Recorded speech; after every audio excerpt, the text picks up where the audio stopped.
Hi, this is CB, and in this tutorial I'm going to talk about custom shadow making.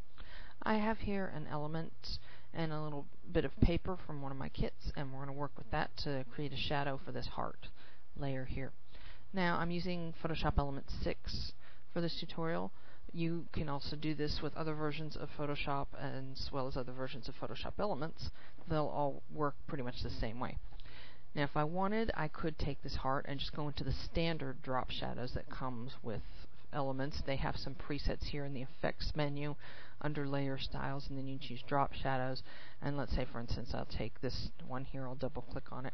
Now we have a shadow on this layer, and you can tell the little FX here. You can even click in that and go in and work with the size and the distance and things like that.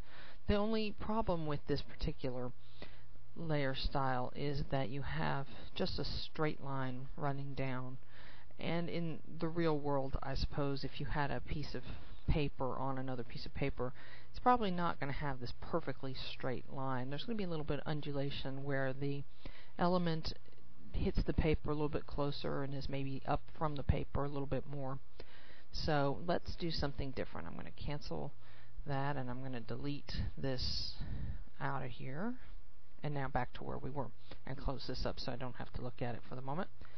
So the first step in making a custom shadow is we need to take this element and make a copy of it so that we can make a black copy of it, because the black copy will be the shadow that we work with. So in the Windows version, hold Control and J or Command and J on a Mac, and you'll get a duplicate layer.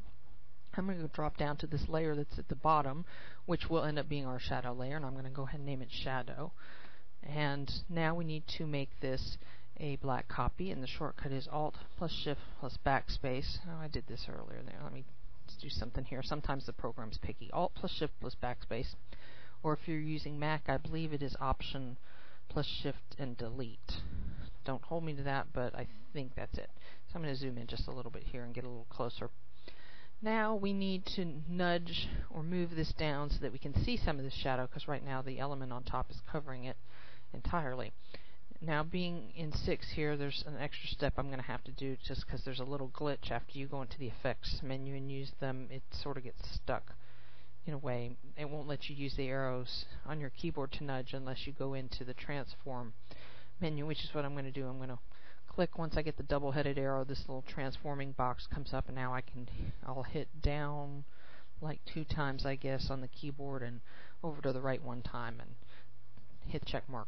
If you're using other versions of Elements or regular Photoshop, with the Move tool selected, you should just be able to nudge from right there. So now I can see the black copy of the shadow a little bit peeking out. Let's go ahead and blur it too, because shadow would have some blur to it. Blur, Gaussian blur, and anywhere between 4 and 6, I guess, is pretty good. Let me click in here so the preview is reflecting the edge here. If I click in the box and hold it, this is before, and then when I let go of the mouse, you can see after, so you can see the difference in the blur. And that's fine. I mean, like I say, anywhere 4 to 6 is probably pretty, shows a piece of paper close to the other piece of paper. I'd say that's pretty good. So now what we have, if I go down and lower the opacity, we have something that doesn't really look any different from that Effects layer style that I'd chosen earlier. So let's mix this up a little bit and change it. I'm going to go into this set of tools, which starts with the Blur tool, usually by default. Click on it and hold until the flyout menu comes up, and choose the Smudge tool. And I have a pretty big brush here, 500 pixels, and it's a soft edge brush.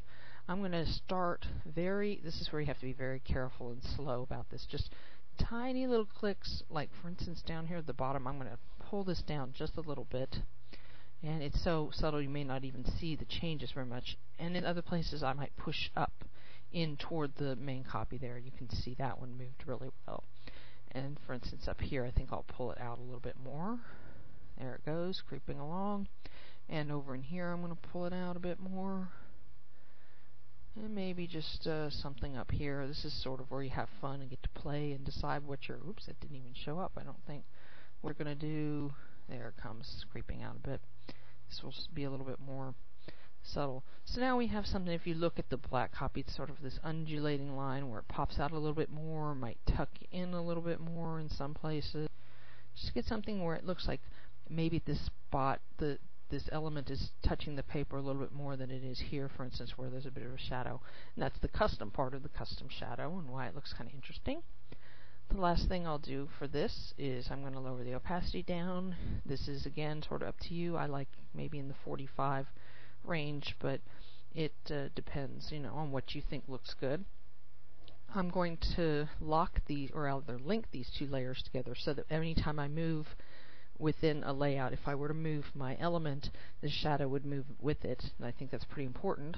So I'm going to hold or click on this top layer, the element layer, hold down the shift key, click on the shadow layer, hit this little link button here, and you'll see these links pop up over here. And now when I use the move tool and move around the screen, if I had like only one of these layers selected, they're still going to move both layers in my elements, in my layout, so that they move together. So I'm CB. I hope you found this a fun way to make a little shadow for yourself, and thanks for watching.